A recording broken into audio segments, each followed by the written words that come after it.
Hi folks, this is my 1956 Ford NAA. It's actually not a Jubilee. The only difference between the NAA and Jubilee is that front emblem, which mine is an NAA tractor. But well, the plan today is to do an electronic ignition conversion on this 1956 Ford Jubilee NAA.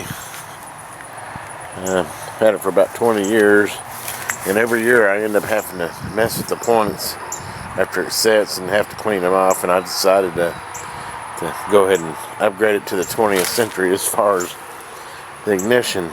We'll do a little cold start here and see how she does, and then get it over to the garage and we'll start the conversion.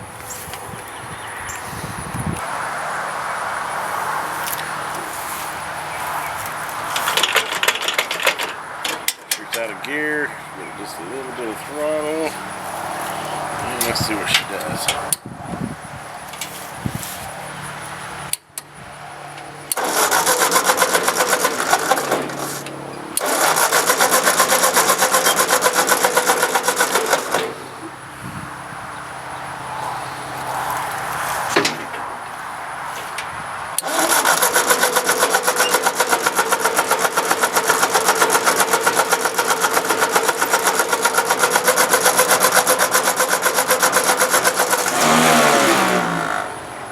That's a good sign.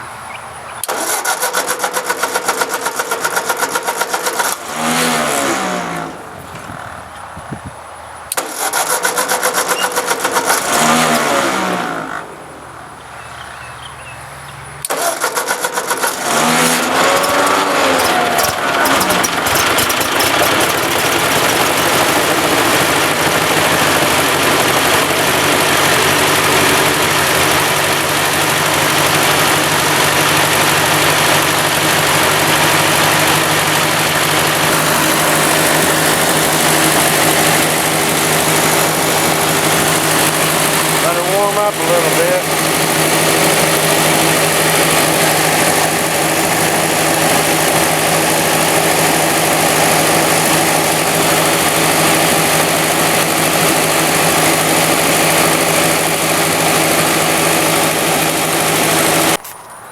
Okay, I'm back. I've got my tools.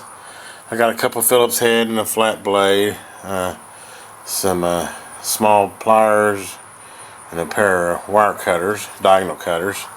And here is my electronic ignition conversion. I don't know if you can see that. It's a 12448A kit, which is what shows for a Ford NAA Jubilee 8N 600, 700, 800. It fits a whole lot. Basically, it fits the Ford 172 tractor, and I don't know, for about 12 years there. I think it's like 56 to 68, something like that. But anyway, it's for a Ford 172 engine, side mount, cool. Let's go ahead and open the box here. I bought this online. Here's your electronic ignition module, which it looks like it's got a rubber garment. There's your pickup. What else we got in the box? We got some. Sorry, I know the camera's bouncing around, but by myself. Instruction manual. Looks like 2 screws and some terminal ends.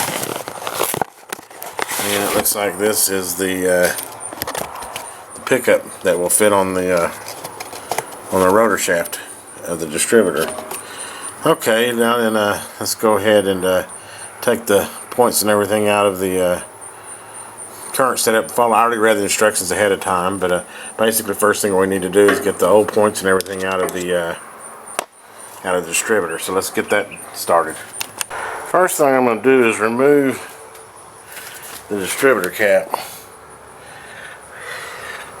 which is, as they call, a side mount distributor cap with a, I think they call it side mount coil. Basically, you have 2 clips here and one on the other side. You just pop the clip there, pop the clip there, take this off. We're just going to lay that to the side. There's no reason to unplug the wires off of the distributor cap. Just kind of move them out of the way. Then we're going to pull the rotor bug, which is this top right here.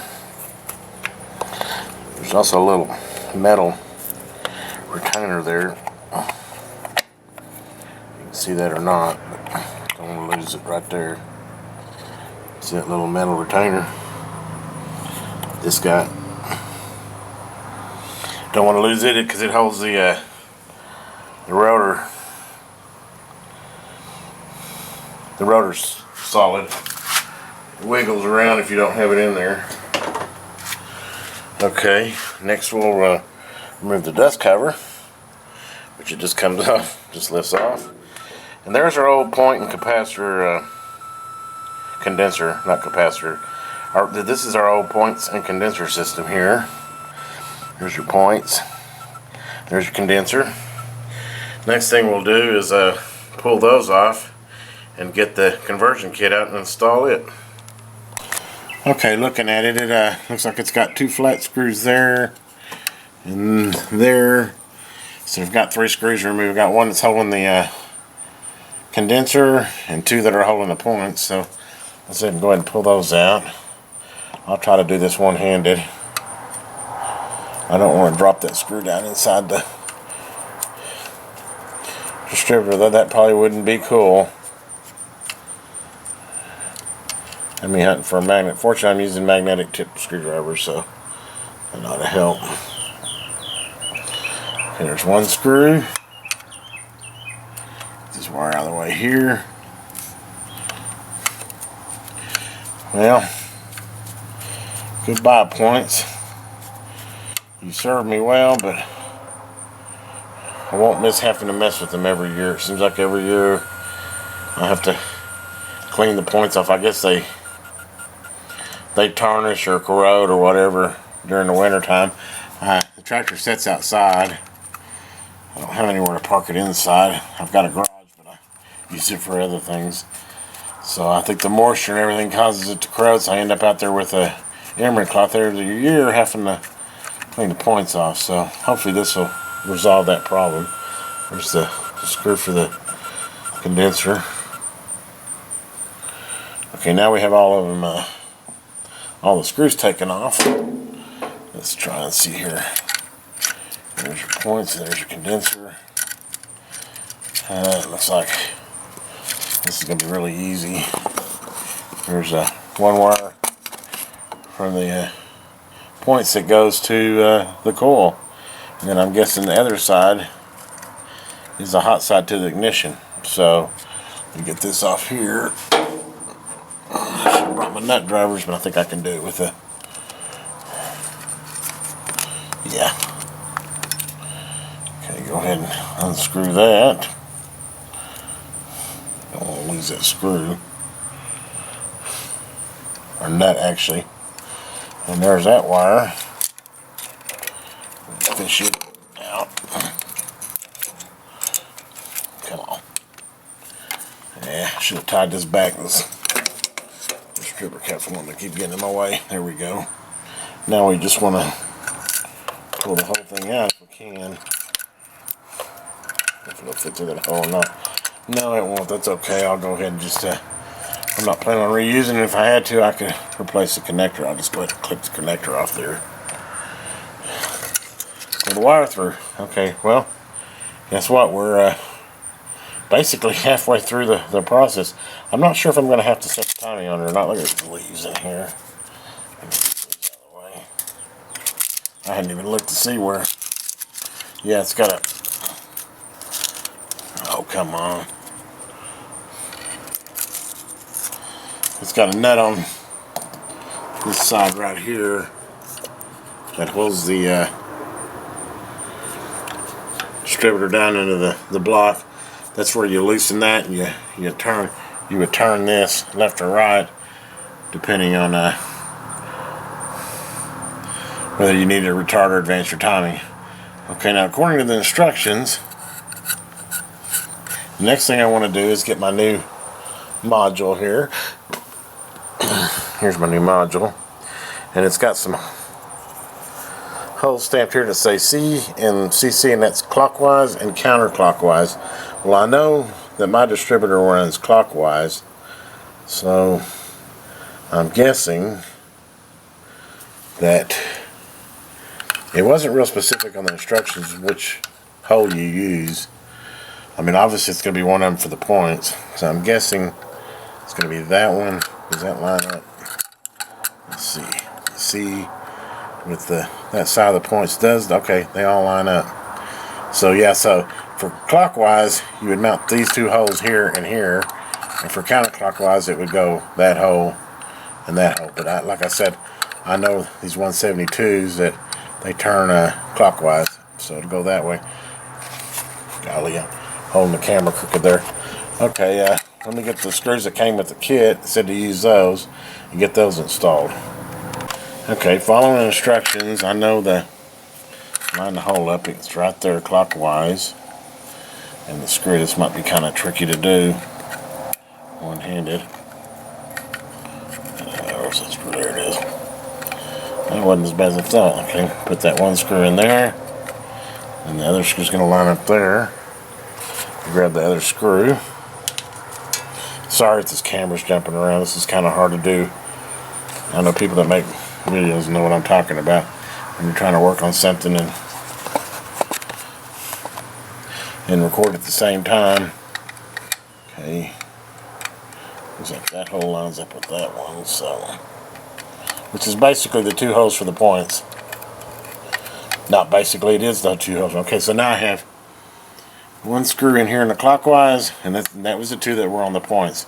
And apparently we're not going to reuse the one that had the condenser screwed down to it. So I think other than me tightening this down, we've got the pickup plate installed. I'll go ahead and cinch these down while I'm here.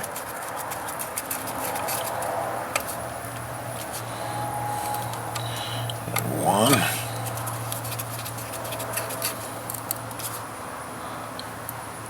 Two. Okay. Okay, so we now have that.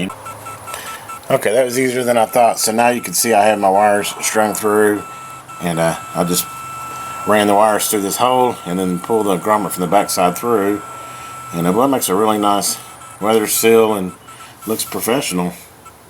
So okay, I've got that. I'm leaving a little bit of slack on the wires. Obviously I don't want to get those caught up in anything, and leave just enough, but you don't want too much slack in there where they could pick up on something. That looks pretty good there. So the next thing is to take this pickup, which looks like it has the notches for the deals. It doesn't appear that it has any particular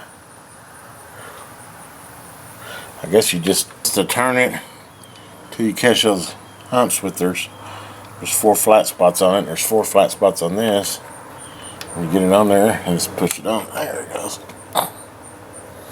Sure enough, hopefully I caught that on camera. Yeah, you just kind of turn it till you get the 2 flat pieces of meat and push it down. I've got it pushed down good. Okay, so now I have my pickup installed. I believe I read they said that the dust cover won't fit on it no more, which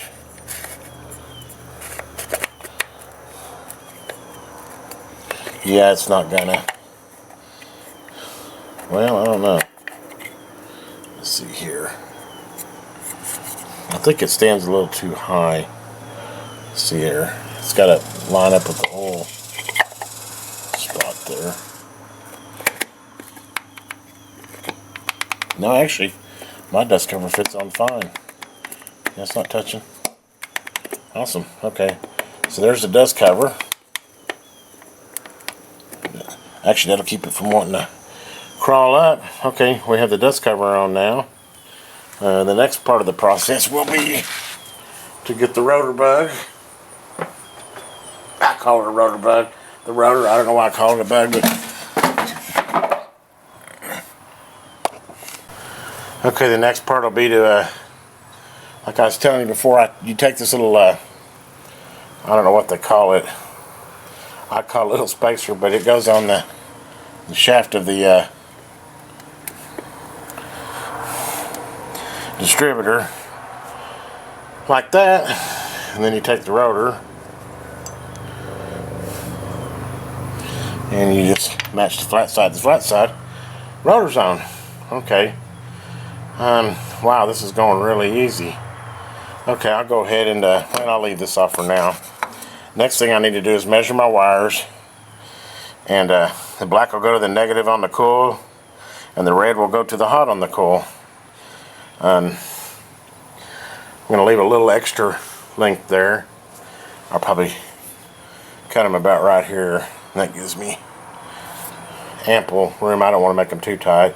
And then I have 2 connectors that came with the kit that I will crimp on there. I'll be back in a second. Thought I'd jump in here. This is a little tip for me. As you can see, I cut about a 1/2 inch insulation back. Whenever I'm putting those squeeze-on connectors on, I typically do this. I'll go 1/2 inch, and then because they're universal, usually they're actually quite a bit bigger than the wire. So after I strip the wire back a 1/2 inch, I will take and just fold it in half like this.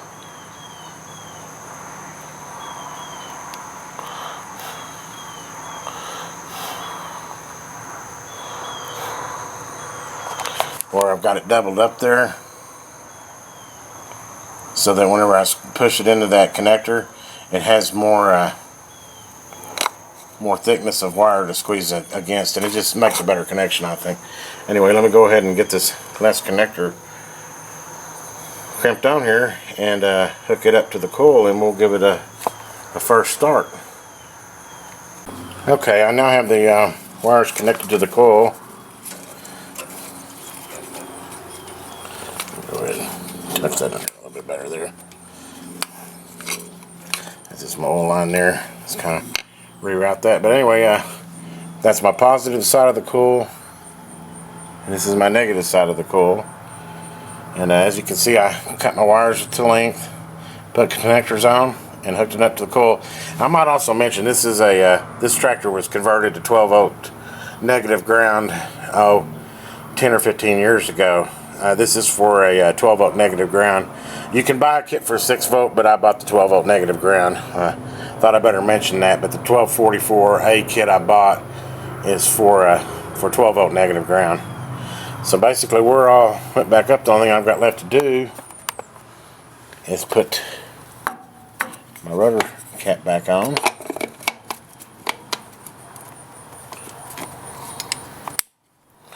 Like that. Like that. Make sure everything's plugged in good. I'll probably get me a tie wrap. Just one tie wrap and tie wrap it right there just to kind of pretty it up right there. But actually, it's pretty neat the way it is. Okay, now we have the 12-volt conversion kit installed. I would say that took me no longer than about 20 or 30 minutes. Now the big question is will it start? We'll get ready to find out. Okay, let's give it our first start, or our first try to start. You saw the installation. I've read online, some people say you'll have to adjust your timing after you convert over to electronic. Others say you won't. It might just depend on the tractor, but let's go ahead and give her a try. Make sure she's out of gear, throttle's in the right position. Fingers crossed. Let's see what we get. Well, I got fire. Look at that.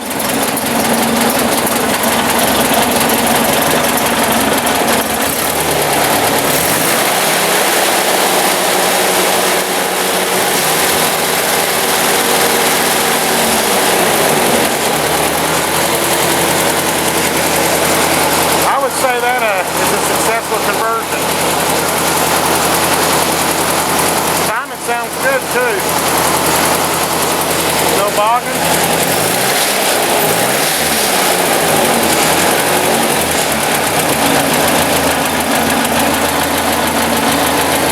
Nice smooth idle.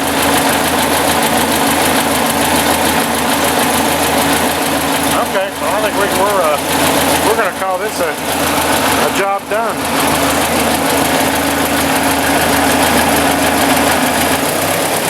Actually, I can tell already it seems to be odd and smoother than it used to. I would say that's money well spent. Like I said, that's the only thing I think I will do is I'll tighten up these wires here, take her for a little run down the road to see how she runs, but I'd say I'm done. Well, I hope this video was informative. I find myself it's kind of hard to show you every bit of the detail, but I did the best I could. Anyway, happy tractoring out there, and I'm going to go give her a little road test. Okay, I'm back to my road test, and I can tell you,